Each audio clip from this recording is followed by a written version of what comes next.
Kuku Raadios välja öeldud seisukohad ei pea ühtima Kuku Raadio seisukohtadega. Te kuulate Kuku Raadiot.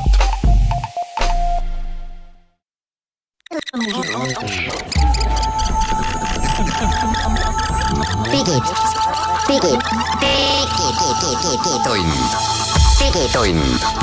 Nutikad lahendused ja digitunni toob sinuni Elisa. Tere, head kuulajad, digitund hakkab jälle pihta. Meil on käes 1. oktoober ja 1. oktoobri esimene digitund on siin, 7 minutit 11 on kell läbi ja mina olen saatejuht Hans Lõugas. Kaassaatejuht on Hendrik Roonemaa ja meil on külaline ka tunnustatud autor, tehnoloogiaajakirjanik Glen Pilvre. Millest me täna räägime? Räägime uudistest, mis on viimasel nädalal aktuaalsed olnud, sellest ühest mängust, millega on hõivatud ja millega haaratud väga paljud Eesti lapsed ja see mäng ei ole üldse mitte väga mõnus või tore. Ilmselt saate teise teema juba arvasite ära, kuivõrd Hans väga toredasti tutvustas Glen Pilvret tunnustatud autorina, muidugi me räägime tühja kasseti tasu küsimustest. Ja räägime sellest, miks nüüd Eestis lõpuks ometi turvaliselt saab autos Waze'i kasutada. Üle ma ei tea mitme aasta, tõenäoliselt esimest korda üldse digitunni ajaloos on meil laua peal printer. Ja me räägime printerist saates. Ja see ma ootan seda sektsiooni, aga me räägime ka sellest, et Eestist on nüüd valmis saanud virtuaalreaalsuses tarbitav asi. Facebookis on leitud suur turvaviga, mis mõjutab vähemalt 50 miljonit inimest, nende seas ka eestlasi. Ja kui jääb aega, siis 11 veel. Digitund. No Growtopia on see mäng, millest me räägime esiteks. Growtopia mäng on väga populaarne ja sihtgrupis, mida siin stuudios ei ole, ilmselt ei ole mänginud Growtopiat. Ma ei ole ka isegi kahjuks ka mänginud. Aga me oleme kõik üle 10 aasta vanad. Täpselt, siin stuudios. Mina olen praegu üks kuulaja rollis, ma ei tea, millest jutt käib, aga muu.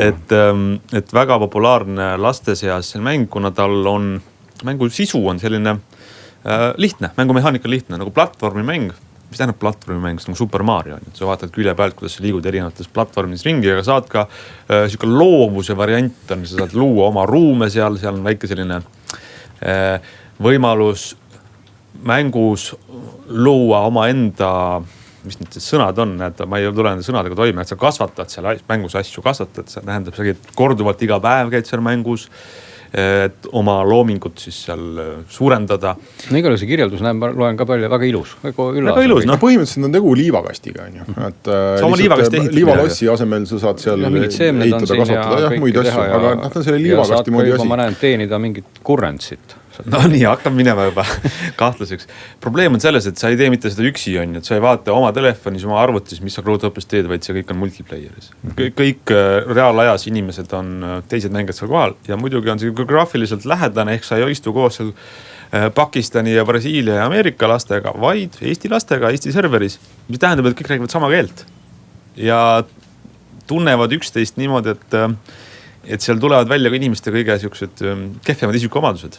Sa hakkad, ühesõnaga, mis selle Growtopia uudise praegune sisu on see, et seal lokkab siis selline alates kõige lihtsamast vaimsest vägivallast ja väljapressimisest kuni kõige rõveda seksuaalse ahistamiseni välja. Ja ropendamiseni. Ja kus see piir täpselt jookseb ja kes on seal täiskasvanu, kes etendab lastekeskkonnas.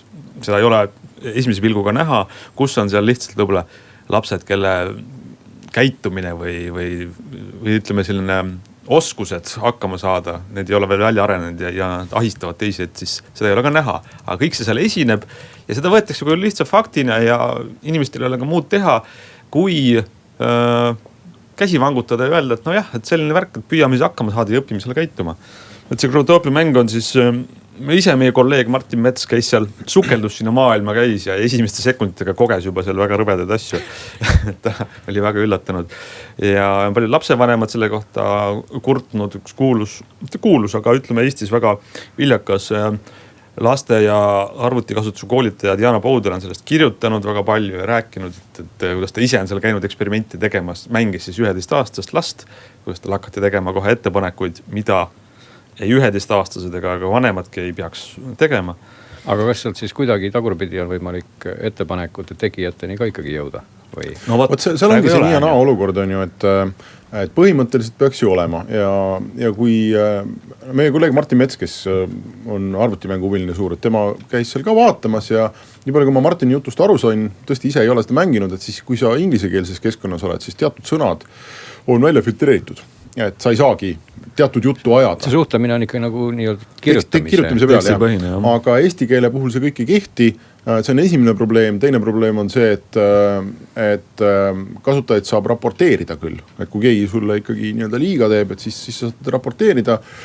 Aga jällegi see on, paljud ei tee seda, ma arvan, see on aeglane selline protsess. Mul ei ole mingit ülevaadet sellest, et kuidas näiteks sellel mängu väljaandjal on üldse eestikeelne selline kasutajatugi korraldatud on ju, et kas neil on üldse näiteks moderaatorid, kes suudavad süveneda eestikeelsesse teksti ja seal teha mingeid otsuseid, et keda näiteks mängust välja visata. See on muidugi sul hea point, et kuskil on firma, kes on selle mängu loonud, panen serverid püsti, iga päev serverid huugavad, et inimesed logiks sinna sisse ja kes keda üldse ei huvita. See ei ole mitte mingi väike firma. Mängu on loonud Ubisoft. See on Ubisoft ostis selle ära selle mängu hiljuti ja mina vaataks nagu väga tugevalt sinna otsa, et ei saa olla nii, et üks suur rahvusvaheline firma paneb püsti niisuguse teenuse, teenib sellega raha ja siis meie siin Eestis peame arutama, et kas me nüüd peame ma ei tea, pöörduma politseisse või ma ei tea, president Kaljulaidi poole, et keegi lööks korra majja. See on nende keskkond, nemad on selle teinud, see on nende business ja minu meelest on see otsast lõpuni nende vastutada,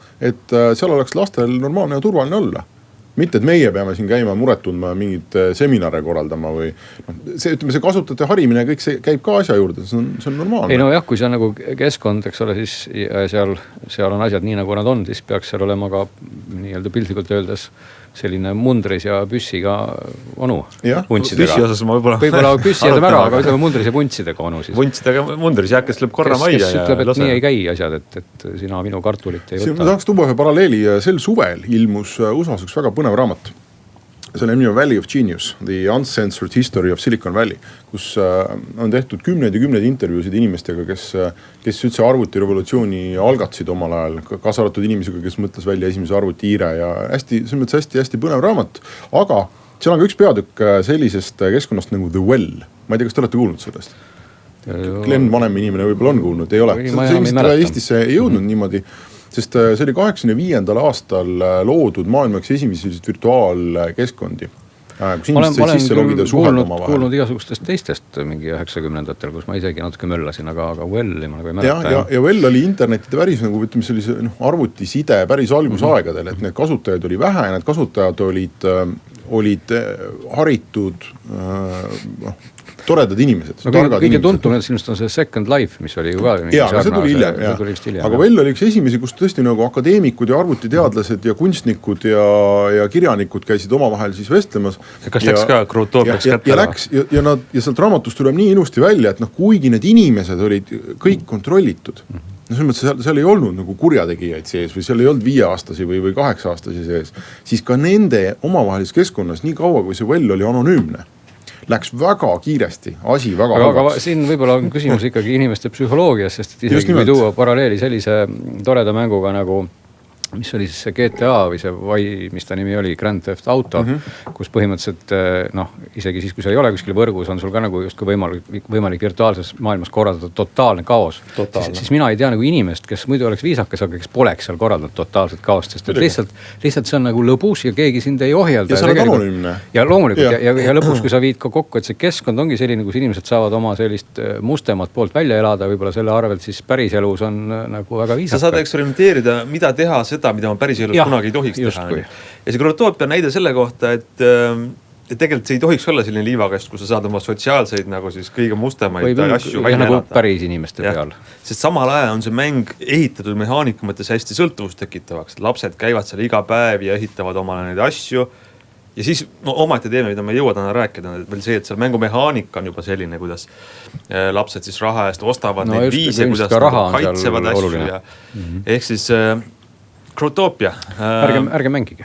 Me ei saa lasta niimoodi öelda. Selles mõttes, et kuna need Welli tegijad tõestasid 30 aastat, üle 30 aasta tagasi ära, et anonüümsus sõltumata inimeste haridusest, sotsiaalsest taustast on probleem, eks ole. Siis kujuta nüüd ette, kui sa võtad selle sama anonüümsuse, kus isegi lugupeetud teadlased ei suutnud jääda viisakaks ja annad 8 ja 10 aastastele anonüümselt kätte. Selle tulemus saabki olla ainult hulk probleeme. Ja isegi aga laste puhul võib-olla ei olegi see võtmesõna enam isegi väga anonüümsus. Lastel on ükskõik, kas ta on anonüümne või ei ole. Ja tõenäoliselt see ka veel, eks ole. See lisab sinna veel dimensiooni, et seal ongi kaos kohe. Jah, et teatud kontrolli siiski on vaja ja me Geeniuses tegeleme edasi selle teemaga, et küsida inimeste käest, kes peaksid seda kontrollima, et miks te oma tööd ei tee. Ja lähme siit pausile.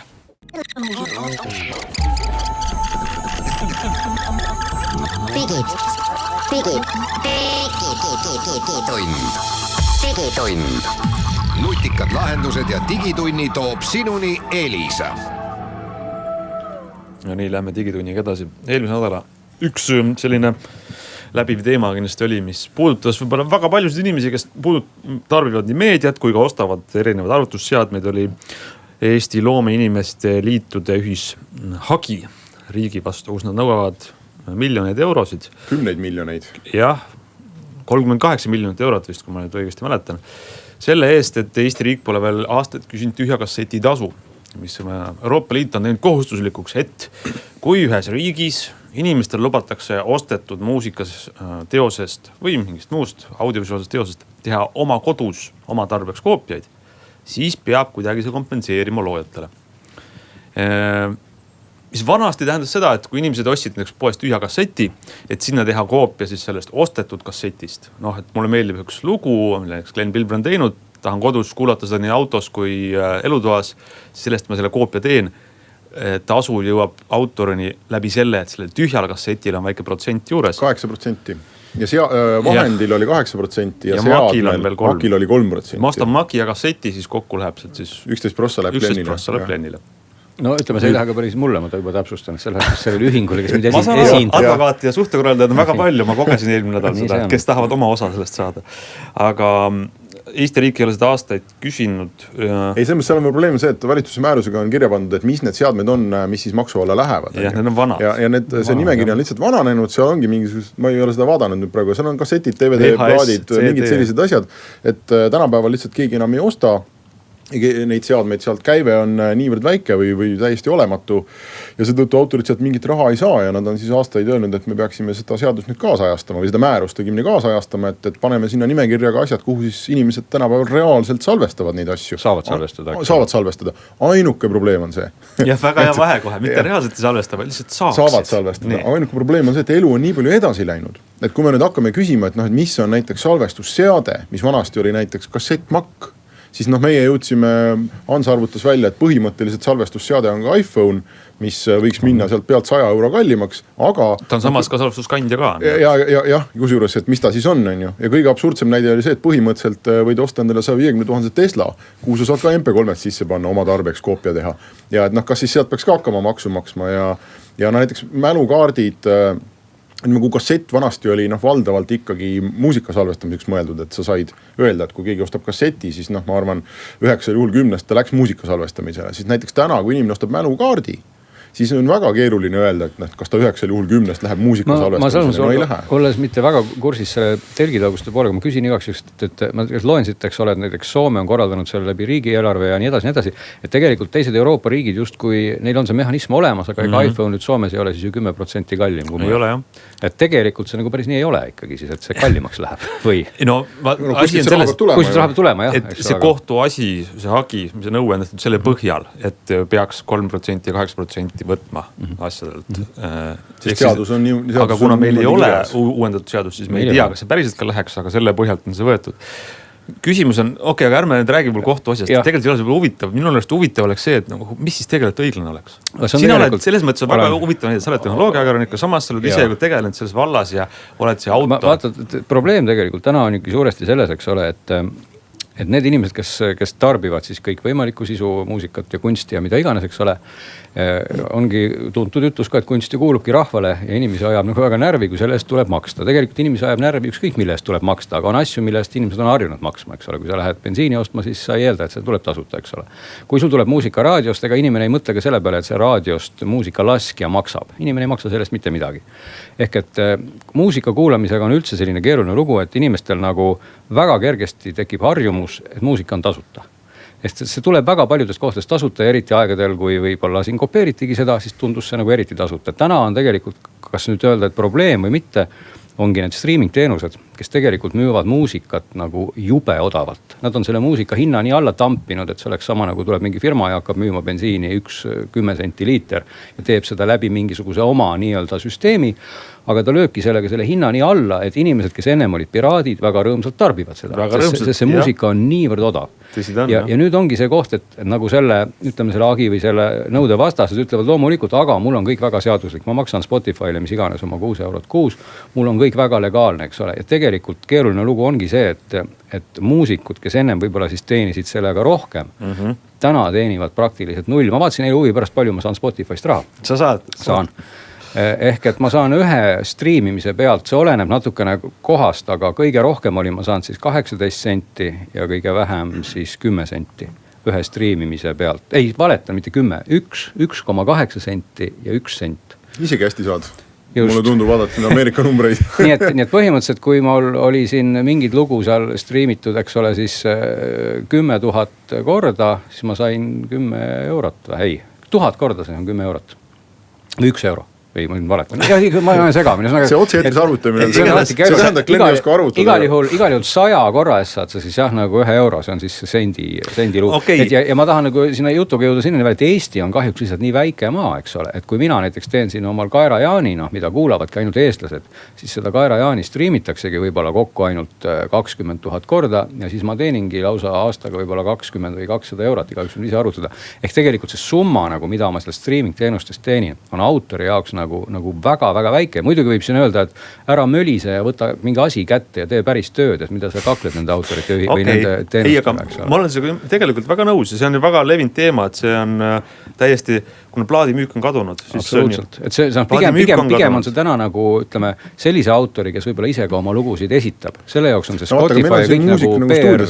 Aga ma olen sellega nõus, aga ma lihtsalt nagu põhimõtteliselt ei saa aru. Olles ise ka tööstuses, kus ajakirjandustööstuses, kus käibed ja harjumus selle eest maksta on täiesti ära kadunud. Nii see on, jah. Et ma põhimõtteliselt ei saa aru, et miks maksumaksja raha eest peab sinu tegevust toetama, aga mina pean ise vaeva nägema. Olles samasuguse probleemi ees ja kui ma sellest Facebookis kirjutasin, siis ilmusid välja ka näiteks fotograafid. Ütlesin, et meil on täpselt samasugune probleem. Inimesed võtavad meie pilte kuskilt, panevad oma kodukatele, panevad oma, ma ei tea, Facebooki, Instagrami levitavad. Me ei saa midagi, me tahame ka saada. Et seda ringi on võimalik ajada väga suureks. Seda ringi ongi võimalik ajada suureks, sest praegu lihtsalt selle asja alus on pigem selles, et omal ajal, kui see nii oli kokku lepitud nende kassettide pealt, olid kõik justkui nagu rõõmsad või selles mõttes, et keegi ei mölisend kogu aeg, vaid see kõik toimis. Aga lihtsalt täna on nagu olukord, kus tõesti see on ära kadunud. Ja nüüd on hakanud kõik mölisema, sest tõesti on ju, see ongi väga keeruliseks läinud nüüd nagu selle tõestamine, et kus siis on see sinu salvestus, kus ei ole. Et minu arust ainukene selline võib-olla hea olekski siin praktikas lähtuda siis ikkagi sellest, et mida on teinud teised ja leida nagu mingi niivõrd kuivõrd kompromiss. Et lihtsalt lüüa nagu käega ja öelda, jah, kassett kaduski ära koos selle maksuga ja te autorid saate nüüd 100 korda vähem raha ja ongi kõik hästi. See on ka nagu natuke sükene, Ma arvan, et see inimesed päris valulik, kui sa saad 100 korda vähem raha järgis. Ma pean tunnistama, et mina ei ole kunagi palju, mina olen saanud raha mingist tühja kasseti tasust ja palju on mingid muud rahasid ja tegelikult ega need summad siis aasta lõikes lõpuks, see arvutati välja, et see oleks siis tänase seisuga circa vist 5000 eurot 4 aasta peale kõikidele autoritele või midagi sellist. Ehk et nagu aastas umbes 1000 eurot, mis siis justkui läheks ühtlaselt jagamisele, aga see ei lähe ka päris ühtlaselt jagamisele, see läheb tegelikult jagamisele sinu mängitud lugude arvu järgi. Nii et summa summarum, see raha tegelikult ei ole nii üüratu, et mulle tundub, et siin on võimalik ikkagi leida selline lahendus. Aga mis te arvate? Ma tahan ka saada. Kui sina saad, siis ma tahan ka. Võt, kõik tahavad. Ja Kaupo Kalda tahab ka saada. Ja me hakkame mõtlema selle peale, et mida me nende mälukandjatega tegelikult teeme ja kas me kasutame sinu muusikaks või mitte. Aga mis oleks, kui me paneks maksu nendele teenustele peale? Mitte Spotify'le Eestis 6 eurot kuus, vaid on 8 eurot ja 2 eurot läheb otse autoritele lisaks, kuna Spotify on ju nii kehv raha jagaja. no jah, aga see on tegelikult küsimus, kuidas me sinna Spotify rahakotti ajame või sinna vahele, eks ole. No, see ei ole ka lihtne. Siin ei olegi lihtsat lahendust ei ole. No siiamaani see lahendus oli lihtne. Aga lihtsalt maailm on läinud nii keeruliseks, et ma arvan, et mingit sarnast regulatsiooni on nagu ülikeeruline. Küsimus ei olegi praegu selles, et tegelikult pahad autorid on teinud mingi uue seaduse, mida rakendada, vaid pigem on siis see, et tahetakse vaadata, kas seda vanemat süsteemi õnnestub kuidagigi nagu kaasajastada niimoodi, et ühed ei kaota täiesti. Aga mulle tundub, et ei oska, et see ei ole võimalik. Seda vana ei ole uude maailma võimalik kopeerida. No aga samas ma loen siit, et Soomel ja kellel siin on olnud see kuidagi õnnestunud. Kui me teeme poliitilise kokkuleppes riigieelarvest on võimalik eraldada raha kellele iganes, mille eest iganes. Et minu jaoks on see põhimõttelisem küsimus, et kas me peame seda tegema. Aga nüüd on meil poliitiline otsus, lähme reklaamipausile.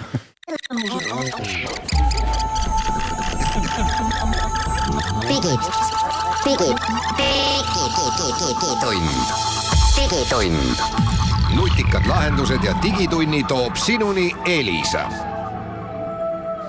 No nii, digitund läheb edasi. Jätkame nüüd printeri sektsiooniga, uudiseid printerite maailmast. Masinad, mis prindivad asju, on jälle moes, sellepärast, et meil on uus Canoni Zoe Mini. Kui on õigesti hääldasin. Zoe Mini. Kleepsuprinter. Glenn nimelt käis siis kuulsal, ülemaailma kuulsal fotokina fotomessil, kus peale tohutu kalliste ja keeruliste fotoseadmete näidati ka selliseid vidinaid, ehk siis masin, mis sinu telefonis olevast toredast klõpsust teeb kohe kleepsuprint. Kleepsudega selles ei ole ka nüüd midagi teab, mis uut, aga... Senikaua kui Henrik seadistab seda printerit. Esimest korda üritan seda... See nagu tundus, et see enne igal juhul täitsa võttis pildi ette.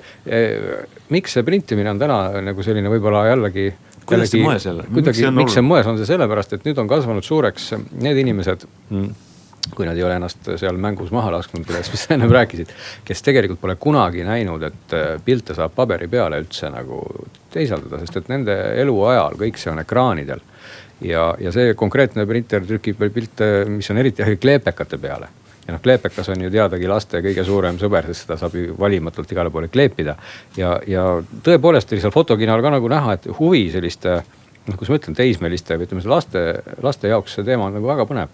Ja vaadates ka siin on enda kogemust 5-aastase lapsega, kui sealt tuleb välja selline pilt, mida sa saad kleepida, siis ütleme, et väga raskusi oli seda 10 pildist nii-öelda kasseti seal kuidagi tagasi hoida, sest et vaja oli kõike trükkida. Et tegelikult see mõte on väga lihtne, aga siuke geniaalne. See asi ise on nagu akupakk või nagu suurem mobiiltelefon. Meil ei ole laua peal tohutu suur printerit, nagu teil kontorites on. See on akupaki suurune väike jublakas. Kuidas sul, Henrik, läheb? Kas sul on masin soe? Väidetavalt vist on. Ta ei kaalu ka midagi. Ta kaalu samamoodi telefon. Ta saab laadida ja siis käivad sinna 10 sellist lehekest sisse, mis on, kui ma ei eksi, kas oli mingi paar korda 3 tolli või ta ikka bussipiletis suurem, aga mitte päris see 10 korda 15 foto. Küll aga saab siis sellega trükkida välja, aga kui sul jagub neid lehekesi, saad sa panna mitu pilti nagu korraga või ütleme, ta trükib sulle nagu mosaiigi. Ehk et sinu suur pilt koosneb siis pärast mingist 6 või mis iganes pildist, et sa võid kleepida. Mida saab ka kõike kleepida. Jaa, mida sa võid kleepida omal seina peale niimoodi plap ja saad sellise, ütleme siis juba seal 30 korda mingi 20 sentimeetrit pildi, eks ole.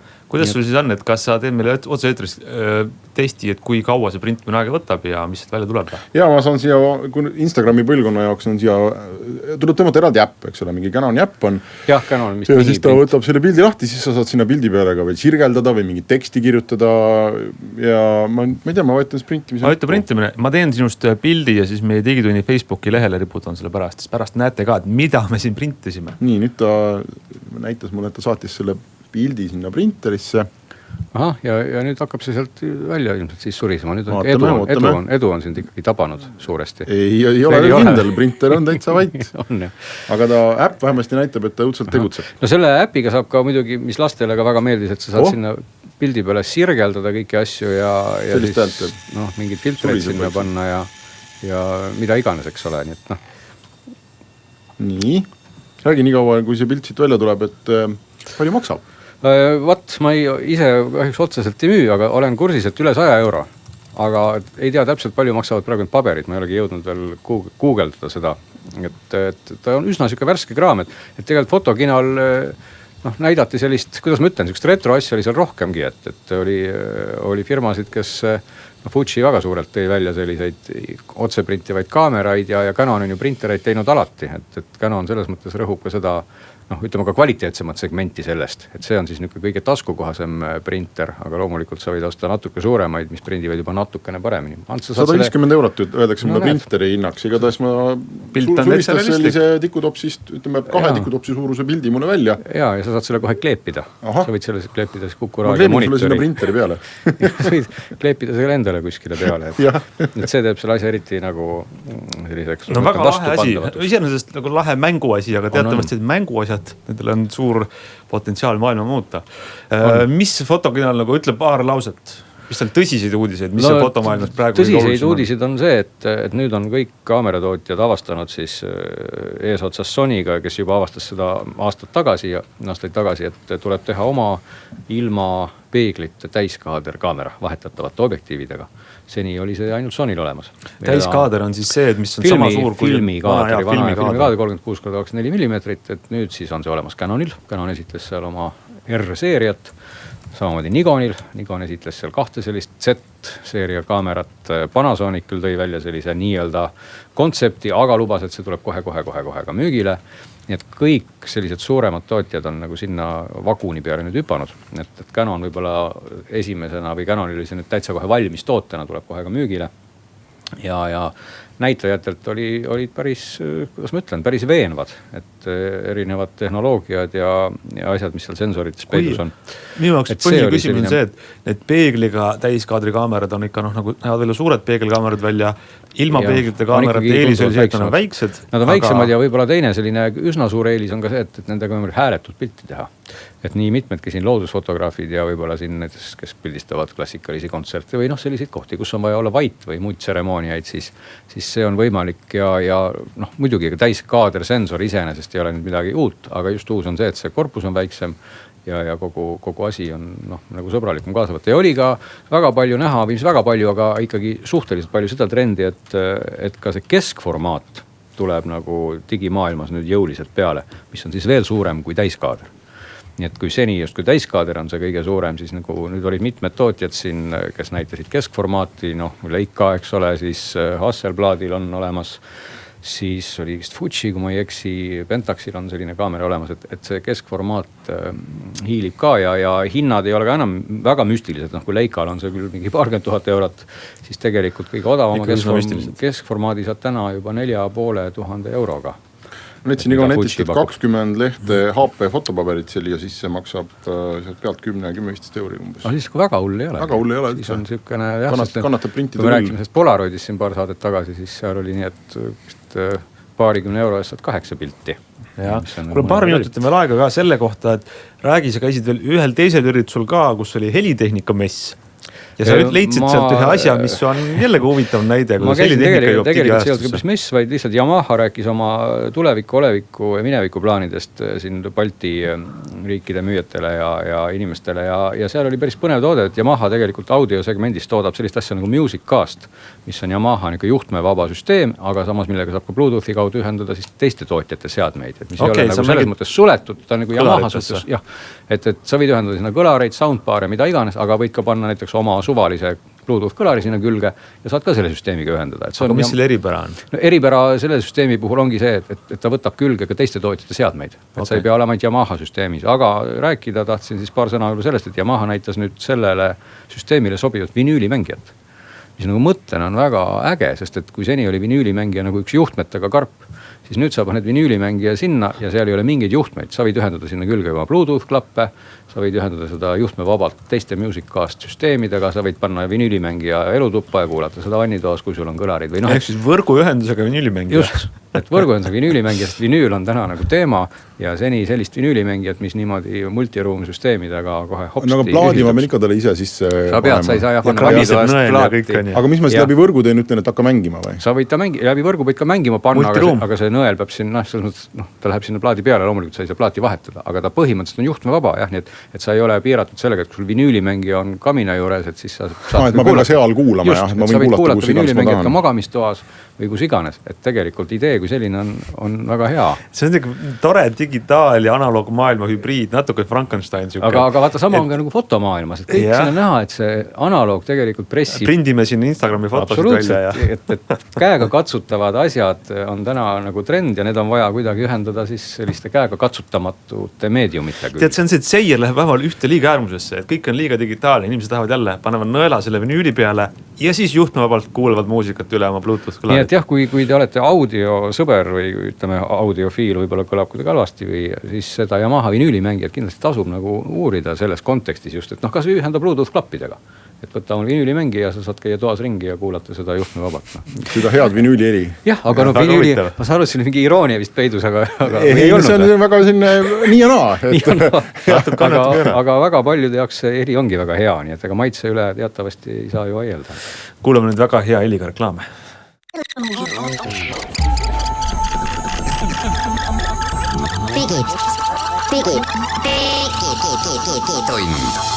Digitund. Nutikad lahendused ja digitunni toob sinuni Elisa. Digitund läheb edasi ja eelmisel nädalal käis Hans vaatamas midagi väga suurt ja kallist, mis Eestisse on tehtud. Nimelt pealt 300 000 euro läks siis maksma e-Eesti lahenduste uus demo, mis on tehtud virtuaalreaalsuses. See oli üks mõnes mõttes isegi kurikuulus või kindlasti debati tekitanud projekt, et kui me võtame üle 300 000 euro ja ehitame selle eest mingisuguse VR asja kuhugi midagi, mis räägib e-Eesti saavutustest, et mis selle mõte on ja kas see raha on hästi kulutatud. No sina käisid vaatamas, sa käisid virtuaalses e-Eestis. Mis seal on? Seal on videod, aga ma ütlen kohe kaks asja. Esiteks 1 miljon on summa, mitte 300 000. Et leping tehti 1 miljoni peale. Praegu on kulunud 300 000. Aga saab veel 700 000. Ja teine asi on see, et te saate ise ka seda vaadata kõik VR Estonia, üks sõna nagu vrestonia.ee, kus isegi mobiiliga saab siis neid asju vaadata. Lihtsalt mis mobiilis on võib-olla kehvema kvaliteediga üle neti, siis seal ülemistel olevas demoruumis ja peagi teletornis ja lennujaamas on siis nagid, kus sa paned pähe Oculus'e veakomplekti, istud ühe paku peale, et see ümber ei kukuks ja hakkad vaatama. Ja mida sa näed siis? Ja seal on 12 siis sükast videofilmikest selle kohta, et mis see Eesti värk siis on. President Kaljulaidi kohvilaua taga alustad ja ta räägib sulle, kui imeline riik meil on. Aga need filmikesed on siis nagu nii-öelda selline 360 kraadi. Nad on 360 kraadi vaatamiseks, et ta ei aja vaatajal ei nõua seda, et sa peaks olema kuidagi varem selles 3D maailmas kogenud, et sa liigud ringi või midagi teed. On ta lausa 3D siis võib öelda või ta on 360 kraadi? Ta on 360, aga osa on videofilm. No seal on droonikaadrid Eestist ja mingi memoriaalid ja värgid ja osa on ka arvutigraafika. Ja siis on siis nii, et iga film on natuke räägib sulle Eestist midagi ja natukene räägib sulle siis e-Eestist midagi. No näide sellest, et sa oled ühel kontserdil laval keset seda, kui Tõnu Kaljuste juhatab kontserti, reaalne filmitud on ju, Arvo Pärdi muusika, väga tore. Samal ajal seal jooksevad ringi infod ja värk, mis räägib sulle XD-st. Hoopis teine asi, on ju, aga saad mõlemast teada natuke, kuuled Arvo Pärdi muusikat ja samal ajal loed, et ka XD-s on harmoonia täpselt nagu seal kontserdil ja nagu see värk. Et selle asja mõte on, et on tähtsad inimesed maailmas, kellele peaks Eestit tutvustama. Mingid rahvusvahelised ärijuhid, diplomaadid, rahvusvaheline meedia ja nemad peaks sellest videost väga hästi aru saama, mis Eesti on. Kas seda saab vaadata ainult seal lennujaamas või ma saan seda vaadata? VR Estonia ees, tahad mobiiliga vaadata täitsa? Kui mul on see mobiilihoidik, kus ma panen ta sisse, siis mul on sa võid tavalise mobiiliga ka vaadata. Niimoodi, et pöörad mobiili ja siis näed. Aga kui sa paned selle küsimus on see, et väga raske on praegu hinnata seda, et kas see nendele tähtsatele inimestele on see väga hea meetod või ei ole väga hea meetod. Sellepärast, et kas sa olid siis mina tean seda kõike. Olid sa muljet avaldatud või kuidas seda küsida? Mind ei rabanud, ma ei kukkunud pikali, sest et esiteks mina ju tean kogu seda sisu ja ma tean, kes on Arvo Pärt ja Tõnu Kaljuste ja mis on XD. Aga ma mõtlen nagu sellises tehnoloogilises plaanis, et kas see VR oli seal nagu andis sellele juurde? Ja mis on VR, mis on selle eripära tõesti või? Kui sul on võimalik, kui selle sihtgrupp on tähtsad inimesed, VIPid, diplomaadid, rahvusvaheliste megakorporatsioonide juhid, kellel on vaja Eesti maha müüa, sa paned talle need prillid pähe, siis ta on seal sees lõksus. Kas 2 minutit või 10 minutit või 15 minutit ja ta ei saa ära. Et VR on siuke asi, mis kui sa oled selles konkreetses kohas ja paned pähe, sa ei saa ära minna sealt ja siis sa oled sunnitud seda vaatama ja kuulama. ja see ei ole nii, et sa mobiilist sirvid ja siis samal ajal räägid kellegagi juttu ja teed millegi muuga, et sa tõesti, see inimene on sunnitud selle asja ära vaatama ja selles mõttes on ta võib-olla kaval viis. Jah, eestlasena minu jaoks ei raba, sest minu jaoks ei ole see uus. On see täna juba lennujaamas püsti ka või veel ei ole või? Minu teada see reedel avati seal Ülemistel, aga nüüd peaks avatama lähiajal lennujaamas, et igaks kus lennujaamast läbi käib, saab seda proovida ise. No et see on eestlasena see, et noh, ma ei tea, minul on see maha müüdud on ju, ma tean juba, mis Eesti on, et ma ei... No siis tuleb minna veebileheküljelt vaatama. Et jääb suur küsimärk õhku, et kas see 250 000 on nüüd hästi kulutatud või mitte või 300 000? No veel 700 on veel kulutada. 700 minna. Kui me Hansuga räägime, sina kirjutasid eelmise nädalal Geeniusesse loo, millel oli väga huvitav pealkiri, et nüüd saab ka autos turvaliselt Waze'i kasutada. See ajab paljud inimesed kihevile, et mis mõttes, kus see enne ei saanud? Ei saanud. Ma tean, et sina oled autos kasutanud Waze'i ja sa jäävad ebaturvaliselt. Seal on see väikses kirjas. Vimka on see sees, eks ole. Ei no, Ivan selles, et iPhone'is on nüüd ametlik liides, kui sul on vähegi uuem auto, millel on see ühendust armatuurlauaga, CarPlay, siis on nüüd Waze, iPhone lubab Waze'i äppi sinna auto armatuurlauale ja see on tõesti kõige turvalisem viis autost, sest käed on roolil, sa ei kasuta telefoni ja see auto armatuurlaual olev ekraan näitab sulle rajalas liiklusinfot, kas ees on avarii, midagi ohud. Segadus sulle vahele, igav pealkiri sellel uudisel oleks see, et Apple CarPlay toetab nüüd Waze'i. Põhimõtteliselt see on õige. Aga miks on see õige, et nüüd on esimest korda võimalust turvaliselt seda teha on, et ennem sa kas hoidsid telefoni käes või kui sa oled Androidi kasutaja. Ja telefon võis olla ka autoodikus kenasti. Jah, okei. Suhteliselt turvaliselt. Tead, seal on see pilt on kribume väiksem on ja see on hea. Aga Androidiga probleem on see, et millegipärast Google ei lase Eestis olevad Androidi kasutajatel ametlikult seda autoliidest käivitada. Ja, selle nimi on Android auto on selle nimi. Sa pead telefoni nii-öelda võtma lukust lahti, piirangud maha, turvakaitsmed ja lisama kõrvalt selle autoga. Ära nii palju liialt, see on mingid lukke ja piirangud väga ei ole. Üks on. Sa pead lihtsalt ütlema, et sa lubad teistel rakendust. Jaa, aga põhimõtteliselt on Hansuga nõus, et sa pead ikkagi minema mingile saidile, mis ei ole Google'i ametlik sait, või mingid tüübid on selle püsti mõnda tõmbama endale telefoni mingi programmi. Ja ma võin ka öelda, et kui sa sinna saidile lähed ja seal väga tähelepanelik ei ole, siis suure tõenäoliselt tõmbad sa väga palju huvitavaid programme. Jube sait, jah. Tegelikult ka, minust on see väga loll asi. On selle APK leidmine sealt, ei ole nagu nõrkade, aga see on võimalik leida ja siis tegelikult see töötab, et see ei ole nagu otseselt illegaalne, eks ole. Aga ta ei ole küberhügieeni mõttes, see ei ole hea asi, mis teha. Just.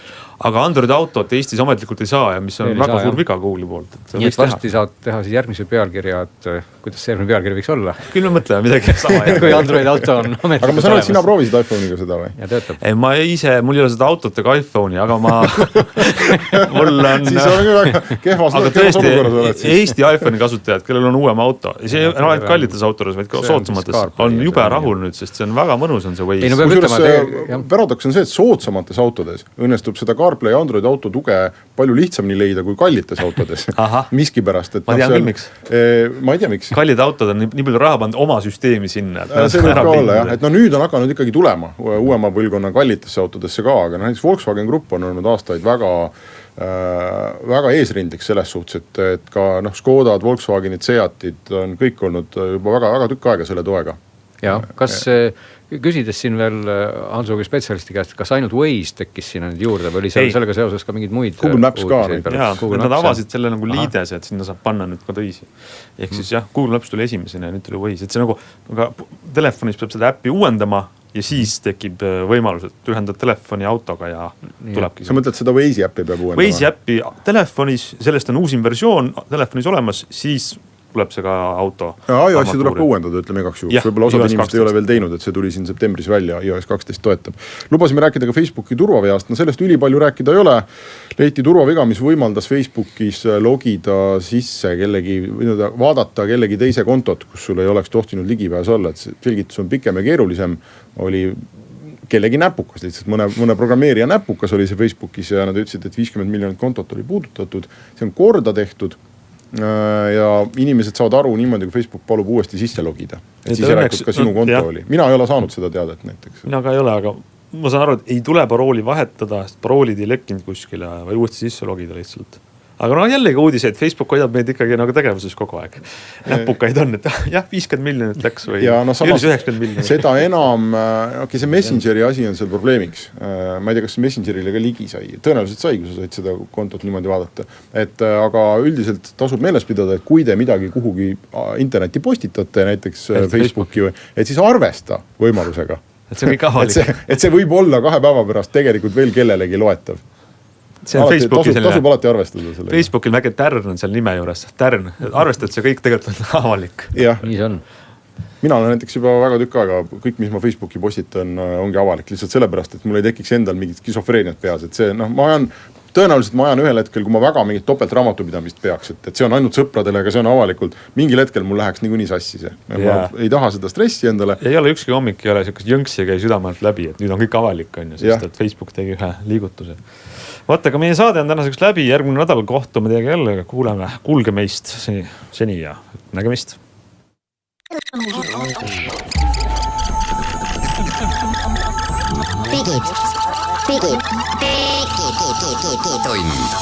Digitund.